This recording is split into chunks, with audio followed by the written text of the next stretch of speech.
With the new two-pot system that's coming into effect on the 1st of September, everybody wants to know, how much can I draw? How much tax am I going to pay? How is it going to impact me?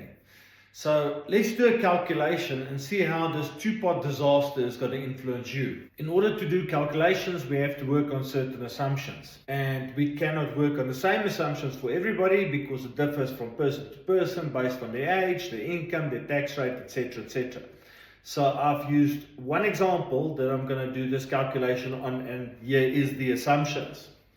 Let's assume that you are a person of the age of 35. You have 300,000 Rand in your fund. 10% of 300,000 Rand on the 1st of September 2024 is the 30,000 Rand maximum that you can draw. You are a 20,000 to 30,000 Rand per month income earner with your current employer, and therefore you are on a 26% tax rate, which is your marginal tax rate, and that is the tax rate at which you will be taxed. Okay, so there's 30,000 Rand that you can withdraw, and you're going to pay 26% tax. That means that you will be paying 7,800 Rand in tax. And then there is a fee for withdrawal, so that's another 200 Rand. Because nothing comes for free in life, that means the total cost that you will be paying is 8,000 Rand. That means out of your 30,000 Rand, you will only put 22,000 Rand in your pocket. The rest is lost to tax and fees. So let's take this calculation a little bit further. So you are a 20,000 Rand per month income earner. You contribute 15% of your gross income towards your retirement funding, meaning your pension fund or your provident fund. This can also be a retirement annuity if it's in your personal capacity. That means you are contributing 3,000 Rand per month to your retirement funding.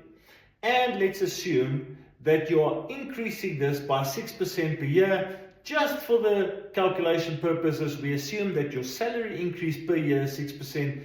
That means that your contribution increase is 6% because it keeps up with your salary increase. And then the growth that you're going to earn is 9%. You know, I like to work on 9%. So the growth is going to be 9% increase. After 20 years of contributing, now remember you were 35 when you drew the first 30,000 Rand on the 1st of September 2024. So this is 20 years later, and you have been contributing your 3,000 Rand. Your total fund value, if it increased the contributions by 6% and the growth was 9%, your total fund value at the end of 20 years would be 3,015,100 Rand. But if you keep on drawing the 1/3 every year for whatever reason and you keep on paying the tax, then the fund value after 20 years is only worth 2,010,066 Rand. So you've lost out on R1,000,000. Okay, that's now for your retirement when you need it. But we have to remember the 270,000 Rand that was left after you drew your 30,000 Rand in 2024.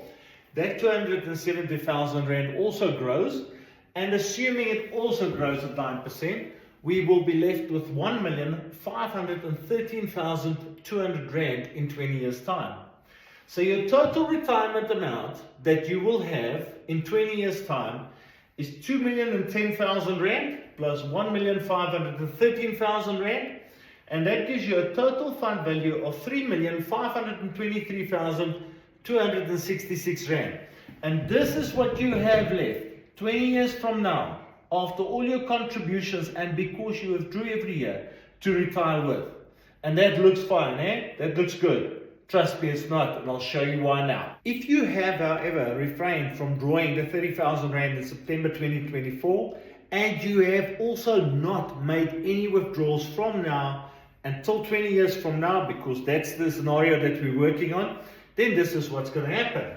You will end up as the person who has not withdrawn with 4,696,400 Rand of capital that you can now retire with. While your compatriot, the person that has made the 30,000 Rand withdrawal, as well as the yearly withdrawals, as much as they could every time they could, they are going to sit with 3,523,266 Rand. So as you can see, there's a difference of almost 1.2 million Rand. And here's the kicker. The person over here can still draw 1/3 in cash, of which 550,000 Rand is tax-free. 200,000 Rand taxed at 18%, and that's how we go with the sliding scale. This person here cannot draw 1/3. There is no cash to be withdrawn. There is nothing left in the savings pot. So this person can only start taking an income. There's nothing tax-free left here. And all the withdrawals that has caused you to have 1.2 million Rand less than the person who did not withdraw, all of those withdrawals you pay tax on. So you pay tax for every cent you drew. This person never paid tax, and at retirement they're going to get a big lump sum that's going to be tax-free. Let's take it one last step. Okay, up to the last step of our little calculation. So the person who has not withdrawn has got 4.69 million Rand of capital. Let's assume that person starts taking a 6% income. Their income in retirement is 23,482 Rand per month, while the person that has made withdrawals every year has got 3.5 million Rand in their retirement fund. At a 6% income, they're only getting 17,616 Rand per month income. So, ladies and gents, I don't know where you want to sit in this equation, but I know where I want to sit. I'd rather have the bigger capital amount when I get to retirement and know that I'm safe. I'd rather not pay all the tax. I'd rather be the person who knows that I'm going to be comfortable in my retirement rather than worry that I don't have enough money. There's the sums, and for every person, like I say, it's going to be different. But please, if you want us to do a calculation for you and you want to understand this better, you're welcome to give us a call. Our WhatsApp number is in the profile as well as our website. More than welcome to make an appointment, and we will show to you why it's not a good idea to take your money when it comes to two-pot system. I hope that helps. All the best. Bye-bye.